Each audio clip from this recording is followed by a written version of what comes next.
من خلال هذه المواجهة في تاريخ اليمن في بطولات الخليج. في بطولات الخليج تعادلت 6 مرات، تعادلت 6 مرات.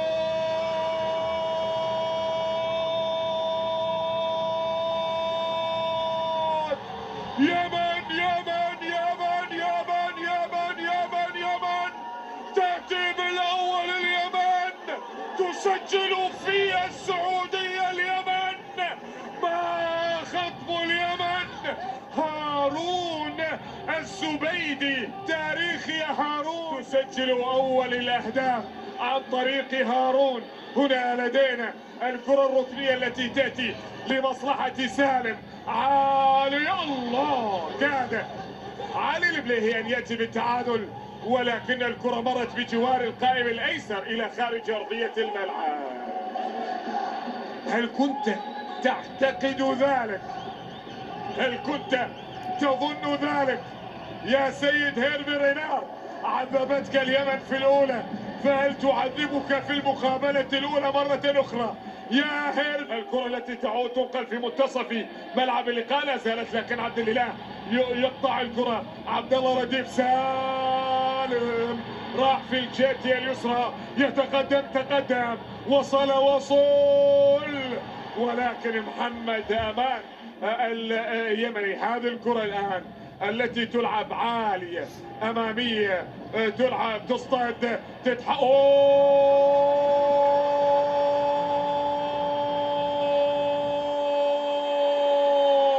أي جنون هذا! كأس الخليج تأتينا باللا متوقع، لا متوقع. نعم نعم نعم نعم نعم نعم. عبد المجيد يأخذ اليمن للثاني. رهيب والله، رهيب. عبد المجيد يسجل المنتخب السعودي النتيجة، وإلا نعم. كأنه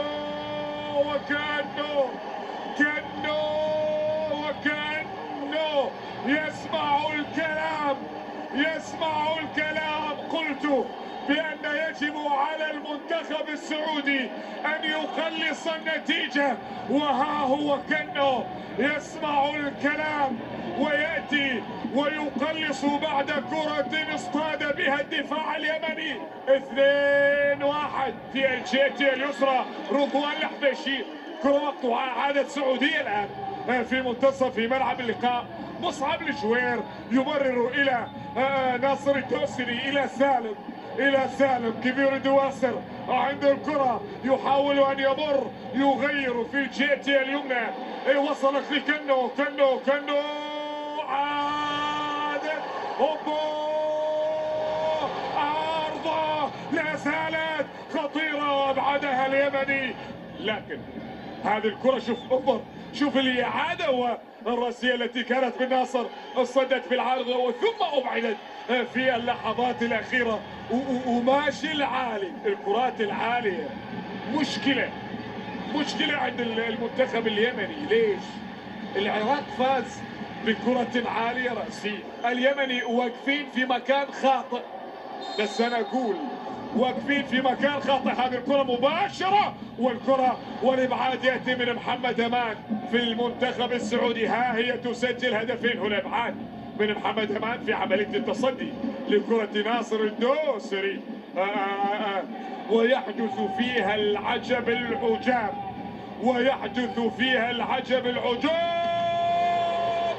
الله!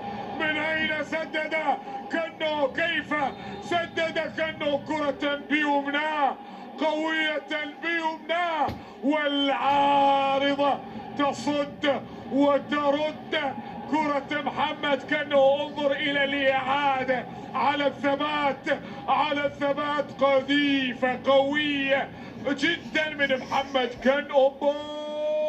لمسها يعني دوب لمسة خفيفة من محمد أمان. مهما ودى رجله إلا فهد مسعود طبعا غير الأمر، يختلف الموضوع. هذه لدينا الكرة. شوف اللمسة، شفت لمسة محمد أمان، لمسة محمد أمان هذه الخفيفة هي التي جعلت الكرة تصدف العارضة. عارضاتك وايد يا اخبر، عارضاتك وايد. اوبا امان يتصدى امان، ولكن يبدو بان الكرة تجاوزت خط المرمى وتحولت الى ركلة مرمى لمصلحة المنتخب السعودي. لكن يا فرص تأتي هذه الكرة. انظر الى هذه الاولى، هم يتحدثون عن الاولى، هل عبرت الاولى؟ ما ادري فيها شك، لانه لو سجلها المنتخب السعودي اعتقد بنروح للفار. لكن ياهي فرص، وبها مشاهدينا متابعينا ينتهي شوط اللقاء الاول.